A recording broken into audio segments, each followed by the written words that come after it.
Okay, so let me share a short. Start again. Okay, so let me start by sharing a story with you. This is a story of a miracle, and it basically goes like this: there was a man who went to see Pearl Jam back in 2002, and when he arrived, he got a phone call from the person who he'd bought the other ticket for. And the person said that they couldn't make it. It was a last minute dropout.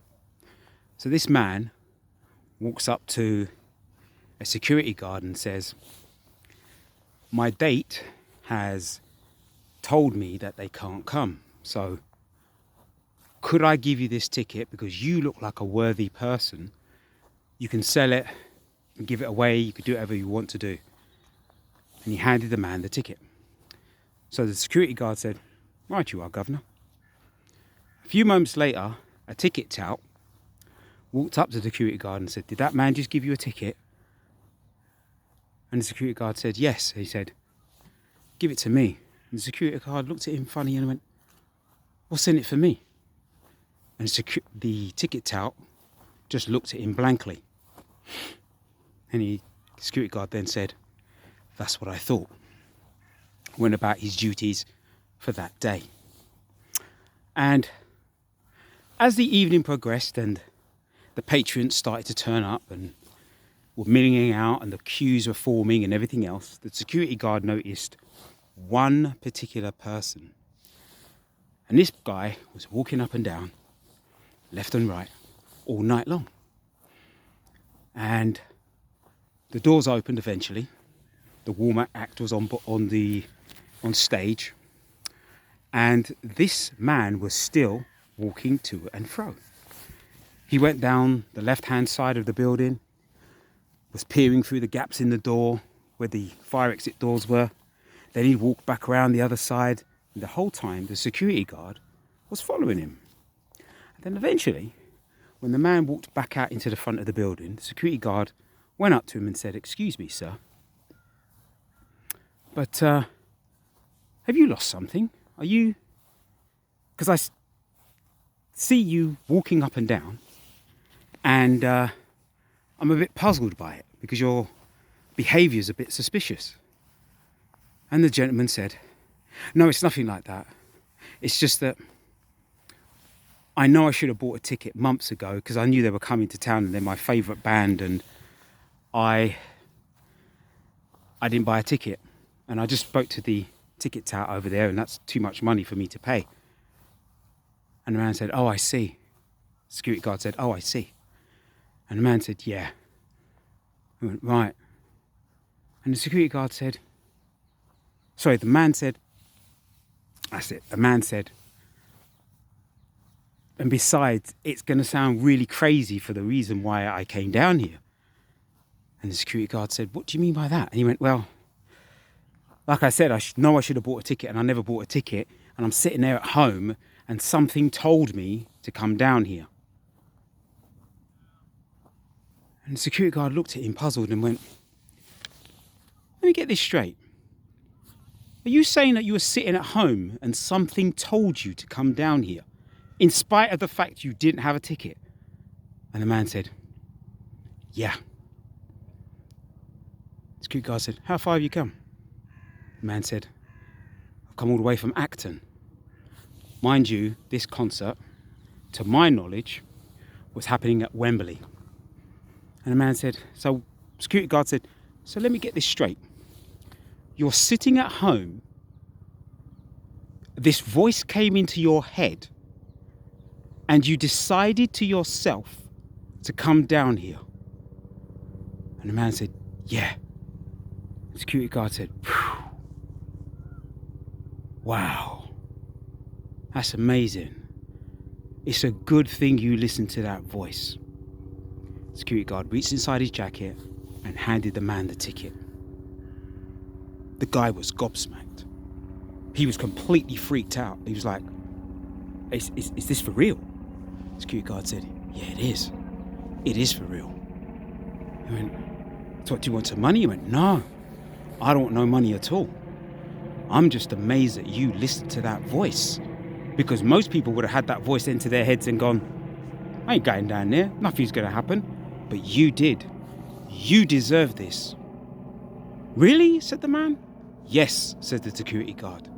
So the man went off, went inside the concert, and the security guard was just completely and utterly flabbergasted by the fact that this man heard a voice in his head and acted upon it. And do you want to know the reason why I know this story is 100% true? Beyond the shadow of a doubt. I was a security guard. And I was completely dumbfounded by how this man had the courage to listen to that voice. And it's not like the voice was saying to him, go and do some kind of evil. The voice was telling him to just go down and see what would happen. And when you look at the series of events, including myself and the individual himself basically standing there and turning up,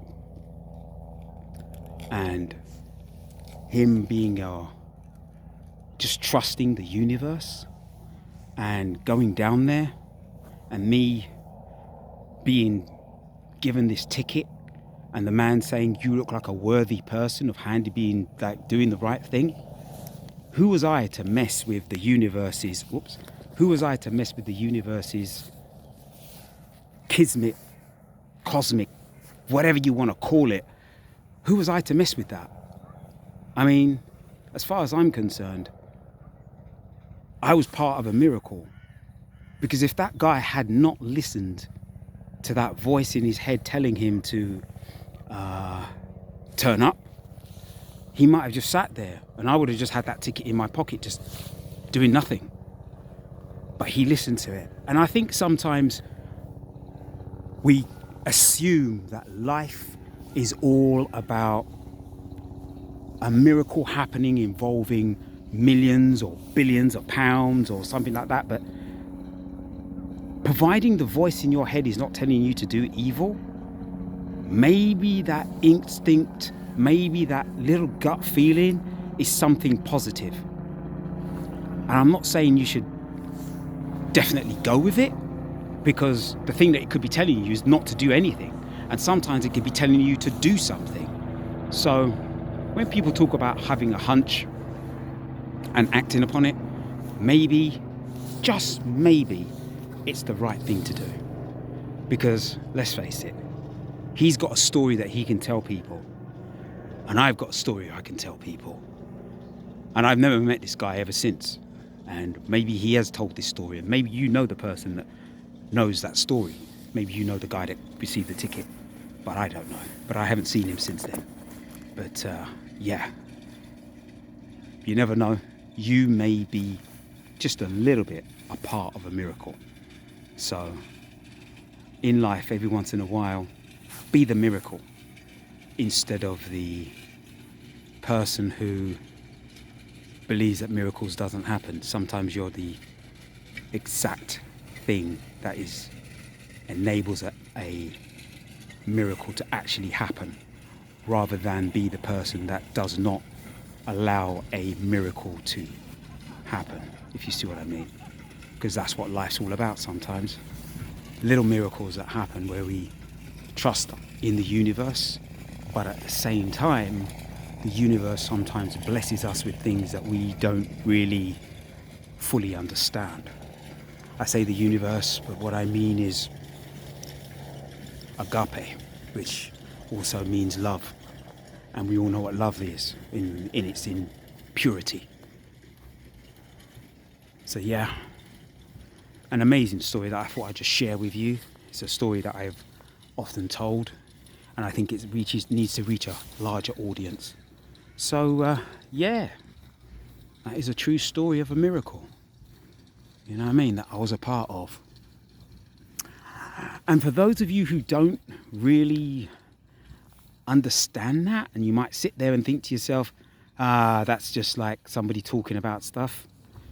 I don't know the exact passage written in the holy book, But apparently one day Jesus told two of his disciples to go down to the town square where they'll find a water bearer and say the master has sent us, and he will take you to an upper room. So here's the question. When they just turned up there and they stood there and they looked around trying to find the right guy, because I'm sure there was lots of people there that day, how did they know that they were looking at the right person? Did they speak to 10 people before they actually spoke to him? They found the right guy? Or did they just go to the one person that they knew by his aura or his vibe? Because by that time, they'd been hanging out with Jesus for quite some time. So their eyes must have been open. And therefore, although it's a minor miracle, it's still a miracle. So, yeah, the slightest thing that you do in life could have a ripple effect that goes across time and space. So, all I'm going to say is sign off with, no matter how tough life is, you got this.